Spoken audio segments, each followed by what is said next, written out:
동방 박사들의 첫 성탄. 그 첫 성탄이 어떻게 지켜졌는가는 오늘의 성탄절을 지키는 이들의 모델이 되기도 합니다. 하늘문이 열리고 천군 천사가 내려왔으며 저 들에서 양치던 목동들이 찬송을 하고 동방의 박사들이 별을 보고 만왕의 왕 예수님 나신 곳을 찾아가서 총출동을 합니다. 그리고 하늘에서는 하나님께 영광, 땅에서는 사람들에게 평화라고 노래했습니다. 진정으로 예수님을 만나는 곳에는 변화가 있습니다. 생각이 바뀌고 말이 달라지고 생활이 달라지는 역사가 나타납니다. 예수님을 영접한 가정이나 사회나 국가나 평화와 부강과 축복을 누리게 됐다는 것입니다. 지금도 보면 이방 종교, 미신을 믿는 나라들은 보면 다 어렵습니다. 그것을 섬기는 나라들은 한마디로 잘 사는 나라가 없다. 이렇게 정의를 해도 틀리지 않을 것입니다. 미국은 우리가 아는 대로 개척한 지 300년입니다. 독립한 지 불과 200년이 지납니다. 짧은 역사를 가지고 그 나라가 그렇게 부강하게 된 것과 세계 문명의 중심이 된 것은 기독교를 빼놓을 수가 없습니다.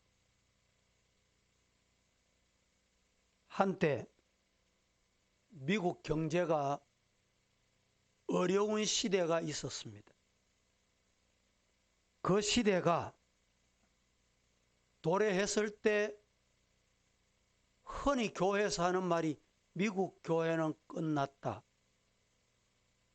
미국 교회는 성장을 멈췄다. 이런 말을 많이 했던 것이 사실입니다. 미국 교회 가서 배울 것이 없다. 한결같이 그렇게 외쳤습니다. 그러나 최근에 몇 년 전부터 우리가 기독교 서점에 가보세요. 기독교 서점에 가보면 미국 교회들의 성장을 다룬 책들이 홍수가 쏟아져 나오듯이 지금 쏟아져 나옵니다. 이 말은 미국 교회가 새로워졌다는 말입니다. 미국 교회가 새로워졌다는 말은 무슨 말이냐? 곳곳에서 하나님의 역사가 일어나고 있다는 말입니다.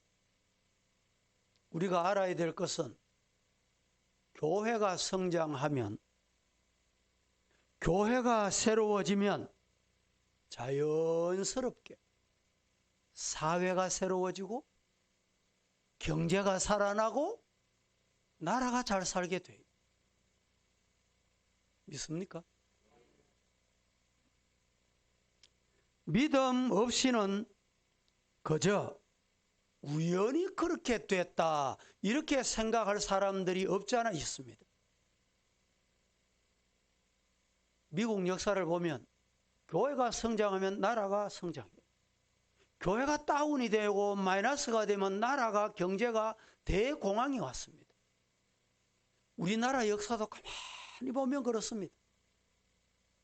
교회가 어지럽고 교회가 교회 역할을 못하고 빛과 소금이 안 될 때 일어나는 현상이 뭐냐? 나라가 어지러워져요. 문제가 복잡해져요. 그런데 교회가 말씀대로 똑바로 서고 교회가 하나님 앞에 변화되면 나라가 잘 됩니다. 믿으시기를 축복합니다.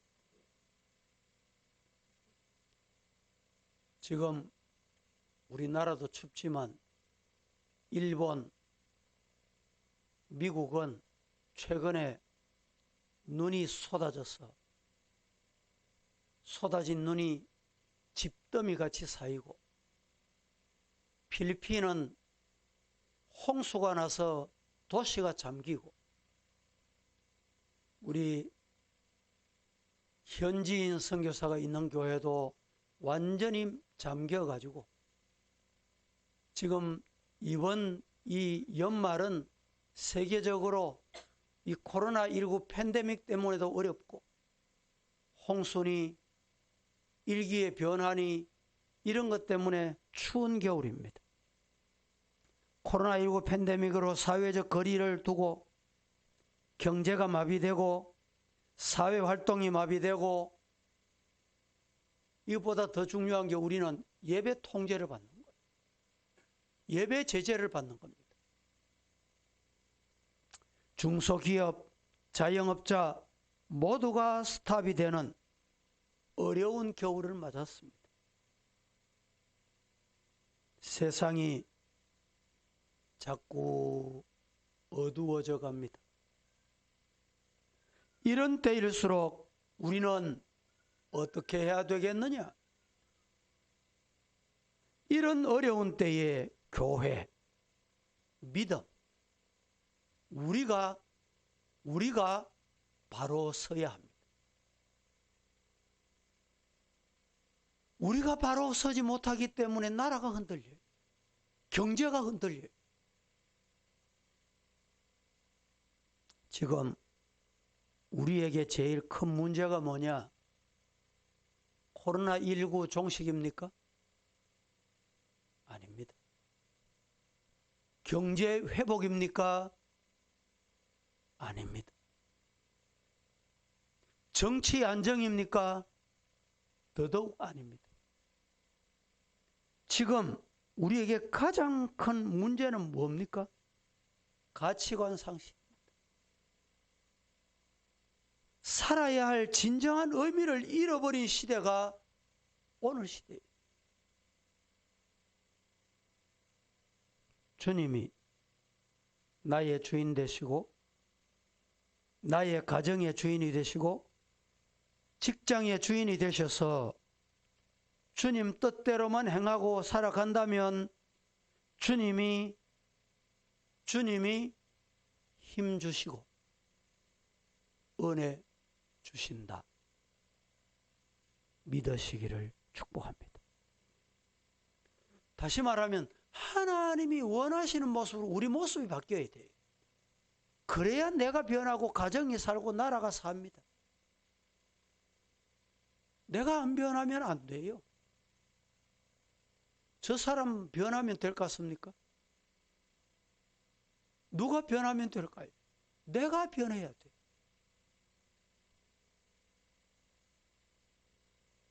여러분, 이 세상을 누가 이끌어갑니까? 예? 정치인입니까? 국회의원입니까? 대통령이 이끌어간다고 생각하십니까? 우리가 알아야 될 것은 믿음의 사람이 세상을 이끌고 간다. 믿음의 사람이 바로 안 하니까 대통령도 마음대로 하고 정치인도 마음대로 하고 경제도 마음대로 하고 정신을 차려.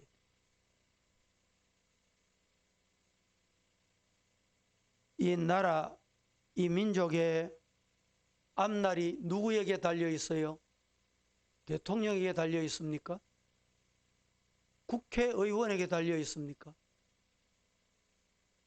믿음의 사람에게 달려 있습니다. 우리 교회 앞날이 누구에게 달려 있습니까? 바로 우리에게 달려 있습니다. 우리 가정과 일터의 앞날은 누구에게 달려 있습니까? 내 자신에게 달려 있어.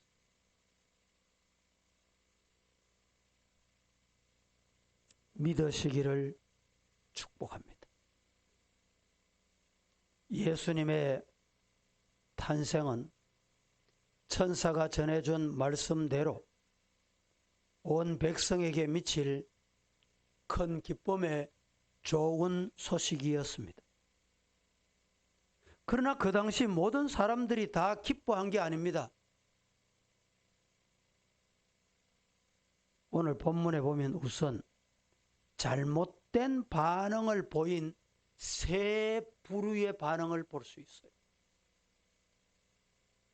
천사들이 온 백성에게 미칠 큰 기쁨의 좋은 소식을 전했어요. 무슨 소식? 좋은 소식을 전했어요. 그런데 잘못된 반응이 나타나는 인간들이 있었다 이 말이지요. 첫째, 누구였냐? 헤롯 임금의 반응입니다. 그는 베들레헴에서 태어난 아기 예수가 자기의 왕위를 위협한다고 생각하고 아기 예수를 죽이려고.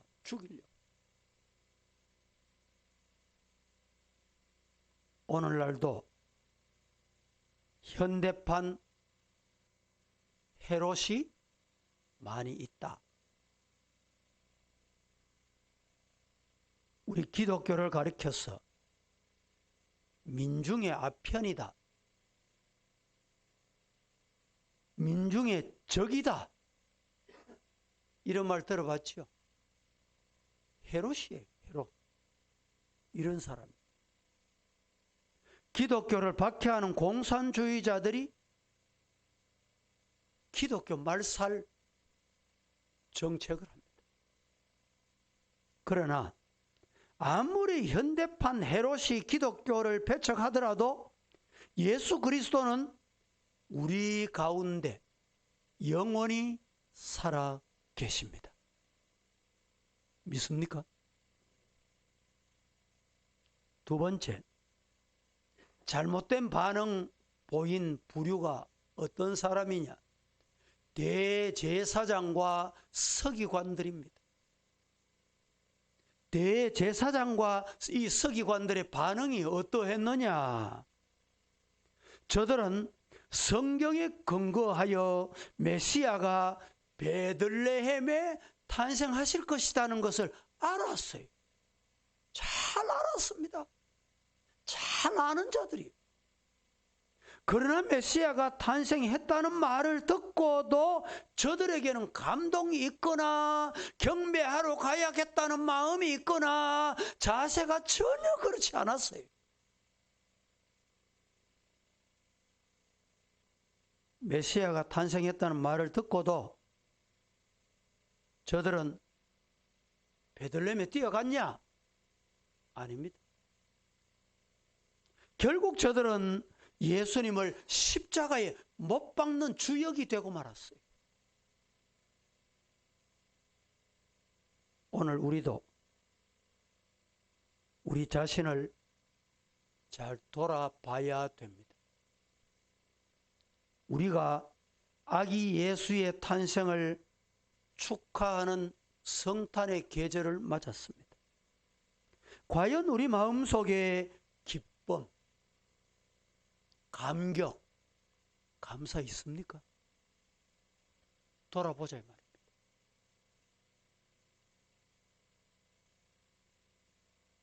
그렇지 않으면 그저 습관적으로, 형식적으로 주일 지키고 성탄절 지키는 이런 모습 아닙니까?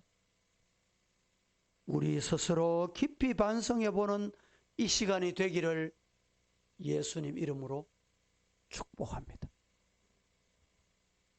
세 번째는 어떤 부류의 사람이 있었느냐? 예수님의 탄생에 잘못된 반응을 보인 세 번째 부류는 예루살렘 시민들입니다. 예루살렘 시민들의 반응이 어떠했습니까? 그들은 아기 예수가 탄생하신 의미를 제대로 알지를 못했어요. 모른 채 그저 이 사람 소동하니까 따라가고 저 사람 소동하니까 따라가는 거예요. 그게 맞는 줄 알고 그렇게 소동하면 되는 줄 알고. 어떤 사람들은 메시아가 오심으로 자기들이 로마의 학정에서 벗어날 수 있다는 기대감에 들떴어요. 뭐가 될 기다. 이제 정난이 일어나고 정변이 일어나면 이제 뭐가 돼도 될 기다.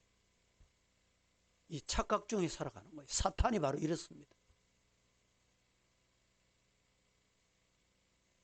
아무튼 저들의 성탄의 의미를 제대로 알지 못하고 시끄럽게 떠들었습니다. 요란했습니다. 여러분, 오늘날도 지금도 성탄의 깊은 의미를 알지 못하고 거리에서 상점에서 시끄럽게 떠들면서 기분이 들떠있는 젊은이들, 사람들 적지 않습니다. 심지어 거룩한 절기를 향락으로 모독하는 사람들도 없지 않습니다. 이런 사람들은 하나님의 준엄한 심판이 있다. 성경은 분명히 말합니다. 그러면 우리는 어떤 자세로 이 성탄을 맞이해야 될까? 동방박사들은 어떤 자세로 이 성탄을 맞이했을까? 첫 번째 성탄 말입니다. 여기서 배우자는 거예요. 첫째, 동방박사들은 아기 예수님을 만나기 위해 먼 길을 마다하지 않고 달려갔습니다. 동방박사들은 아기 예수님을 만나기 위해서 자신의 모든 것을 동원하여 최선을 다했습니다. 험난한 길, 이 험난한 여행길에 무척이나 고생이 되었을 것입니다. 오늘같이 그냥 보탄 누르고 차 타기만 하면 갈 수 있는 시대가 아니었습니다.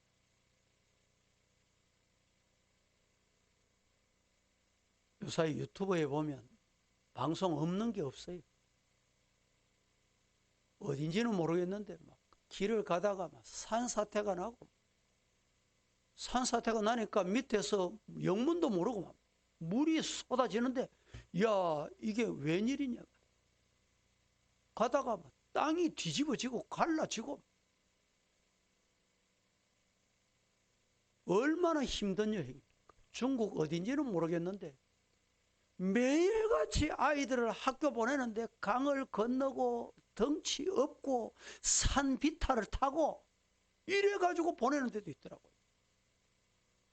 이 동방박사들이 별을 보고 예수님께 경배하기 위해 갈 때 여러분 순탄한 길이 아니었습니다. 예수 믿는 게 예수님 만나러 가는 게 순탄한 게 아니에요. 그런데 예루살렘에 이르렀을 때, 예루살렘에 도착을 했을 때 그들이 보고 가던 그 별이 멈췄어요. 어디 멈췄습니까? 동방박사들이 고정관념. 왕은 궁궐에서 날 것이다. 요것 때문에 헤롯이 있는 궁궐로 찾아갔어요. 이게 화근이 됩니다.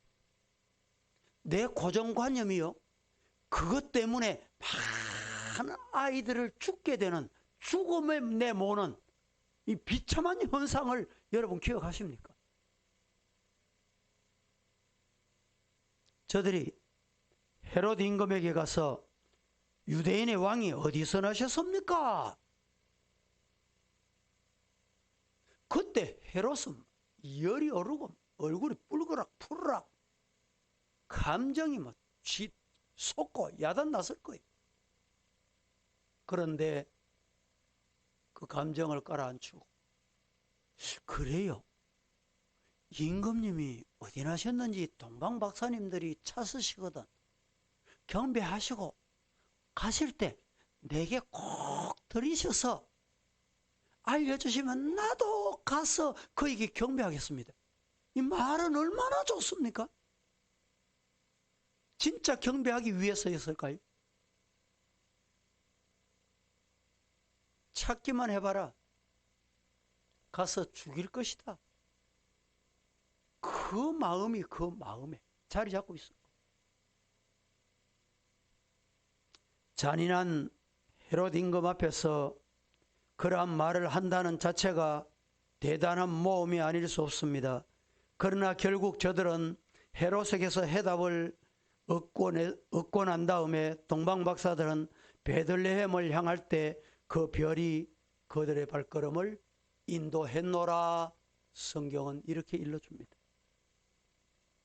오늘 우리에게도 성탄의 주인공이신 아기 예수님을 반드시 만나고야 말겠다는 끈질긴 신앙이 저와 여러분의 신앙이기를 예수님 이름으로 축복합니다. 우리 선조들은 과거에 신앙생활 할 때 10리길, 20리길 그 어려운 길을 마다하지 않고 주일마다 왔다 갔다 했어요.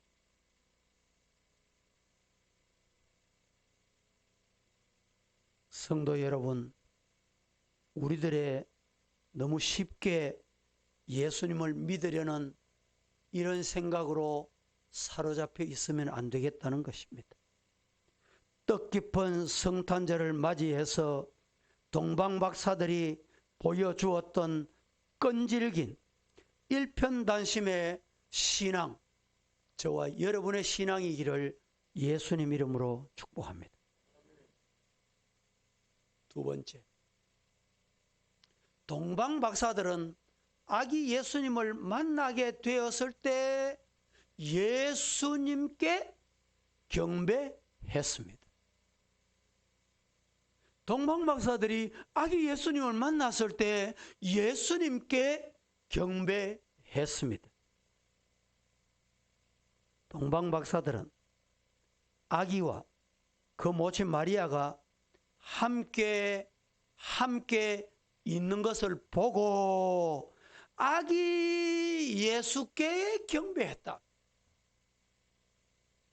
예수님께 경배하시기를 축복합니다. 마리아에게 경배한 게 아닙니다. 오늘 마리아 숭배 사상을 가지고 있는 사람들이 있습니다. 또 특별히 캐톨릭에서는 마리아 숭배 사상이 아주 고조되어 있어요. 동방박사들이 아기 예수님께 경배했습니다. 어떻게 경배했습니까? 아기 예수께 엎드려 경배했습니다. 우리는 여기서 동방박사들의 그 겸손을 배워야 합니다. 갓 태어난 아기, 갓난 아기, 이 동방박사들은 명성이 있는 사람입니다. 보통 사람들이 아니, 존경받는 사람들입니다. 내가 감히 아기께 그게 아니었어요. 만왕의 왕이시다. 그분께 엎드려 경배드리자. 겸손의 모습 없이는 안 될 일입니다. 동방박사들은 보배함을 열었습니다. 저들은 미리 먼 길을 떠날 때 정성스럽게 보배함을 준비했습니다. 황금, 유향, 모략을 말입니다. 예물로 아기께 바쳤습니다. 이 예물들은 참으로 온갖 정성을 다해서 준비한 예물이었습니다. 황금은 왕권을 의미합니다. 유향은 제사장이 하나님께 기도할 때 쓰던 것으로 예수님의 신성을 의미합니다. 모략은 죽을 때 부패 방지를 위해서 몸에 바르는 것으로 예수님의 인성을 의미합니다. 오늘 우리에게도 이와 같은 정성이 있으십니까? 마음의 보배함을 활짝 열어서 아기 예수님께 마음껏 경배하는 성도가 되기를 예수님 이름으로 축복합니다. 동방 박사들 보십시오. 아기 예수님을 찾아 먼 길을 갔습니다. 동방이 어딘지는 알 수는 없습니다. 아마 우리 이 이스라엘이 저 유럽 한 모퉁이 있잖아요. 거기서 동쪽은 우리 쪽으로 옵니다. 우리 쪽. 동쪽이 이쪽이. 근데 이 동쪽이 어디, 동방 박사들이 어디엔지는 성경에 나타나 있지 않기 때문에 알 수는 없어요. 아무튼 이들은 먼 길을 갔습니다. 예수님을 만나는 일이 소중했기 때문에 지위가 있고 학문이 있는 그들이지만 먼 길을 찾아 아기 예수님께 가서 뭘 했냐? 경배했습니다. 주님 사랑하는 마음은 많은 경우 장애물이 아닙니다. 주님을 정말 사랑하는 마음이 있으면 문제가 아닙니다. 높은 산이 문제가 아니고 돌짝밭이 문제가 아니다 이 말이죠.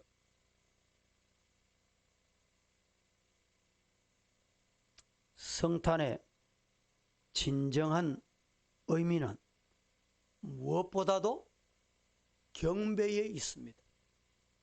경배하지 않는 성탄은 성탄의 진정한 의미가 없습니다. 목자들이 예수님께 무릎을 꿇어 경배 드렸습니다. 동방 박사들이 경배했습니다. 헤롯은 아이를 찾거든 내게 알려주, 나도 가서 경배하게 해달라. 겉으로 경배하겠다 했지만 속으로는 찾기만 하면 죽이겠다. 그들의 마음이. 그리고 대제사장과 서기관들은 성경을 통해서, 성경에는 전문가들, 많은 지식을 가진 사람들이었습니다. 예수님이 베들레헴에 나실 것이다. 이들이 누구보다도 잘 알고 있었어요. 하지만 그들은 믿지를 않았어요. 믿지 않았기 때문에 경배하지를 않았습니다. 성경을 알면 뭐합니까? 성경을 알면 뭐해요? 믿지 않는 걸. 성경을 알면 뭐해요? 경배하지 않는 걸.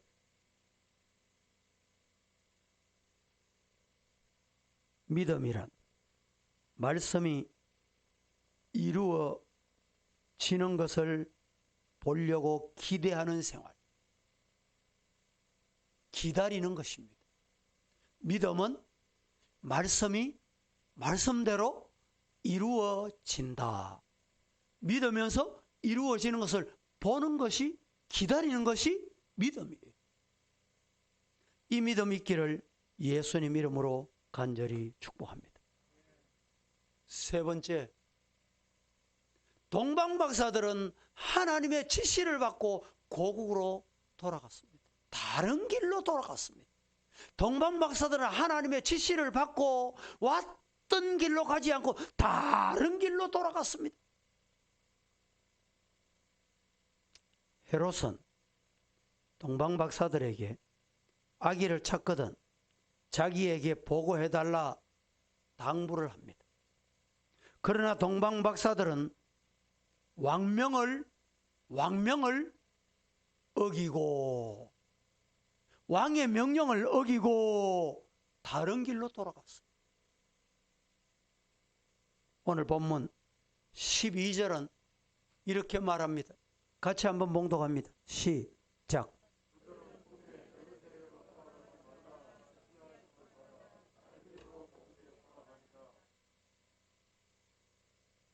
그들은 꿈에 헤롯에게로 돌아가지 말라 지시하심을 받아 다른 길로 고국에 돌아갔다. 성도 여러분, 하나님의 말씀에 순종해서 하나님께서 지시해 주시는 저들의 발걸음을 보시고 우리도 이런 발걸음이 되기를 예수님 이름으로 축복합니다. 우리가 살아가다 보면 우리 마음속에 헤롯의 음성이 들릴 때가 있어요. 그게 진짜인 줄 알면 곤란합니다. 헤롯이 내게 알려다오. 알려주면 경배하겠다는 그 말을 하지만 경배하겠다는 말 속에 예수를 죽이겠다는 말이에요. 이걸 인간은 못 알아들어요. 사람 못 알아듣는다니까. 사람은 몰라요. 하나님은 아시잖아. 그래서 그 왕명을 어겨라. 다른 길로 가거라. 여러분, 신앙생활 하다 보면 이 헤롯 말이 진짜인 줄 알면 어떻게 될까요? 헤롯 말이 진짜인 줄 알면 어떻게 될까요? 예수님을 죽는 일로 만드는 거예요. 교회를 죽는 일로 만든다니까. 하나님의 음성을 들으시기를 예수님 이름으로 축복합니다. 오늘 예화 한 가지 하고 말씀을 마칩니다. 시골에서 목회하시던 목사님의 간증입니다. 이 목사님께서 어느 날 성도가 상담을 하기 위해 찾아왔습니다. 상담 내용인즉 자기가 키우던 돼지 5마리가 있었는데 이 돼지가 이 울타리가 시원찮아서 그만 이웃집 밭에 들어가서 농사 다 지어놓은 것을 돼지 5마리가 휘젓고 다녀가지고 농사를 다 망쳐놨어요. 자신은 양심적으로 보상해 주려고 했는데 그 밭 주인이 돼지들이 그랬으니까 그 돼지 내놔라.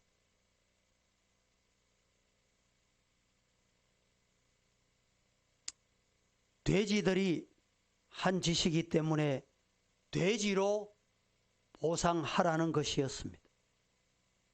그런데 그 돼지 5마리가 다 새끼가 뵌 듯이, 잘 들었어요.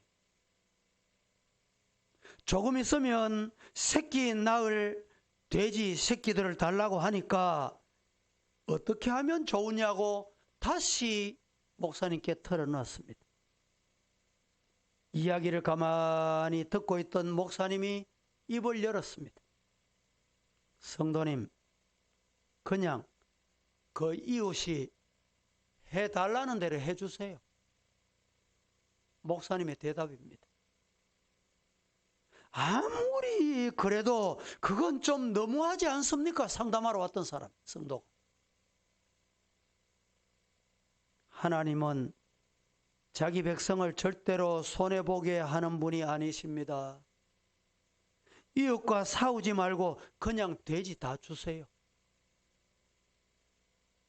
성도는 눈물 머금고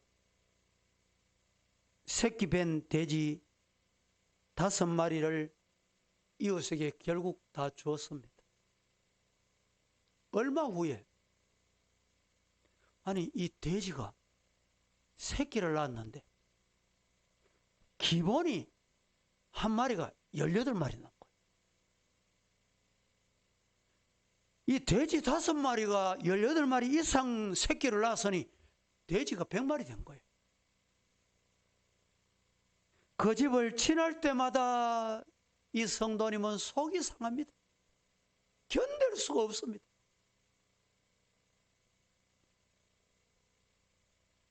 목사님 역시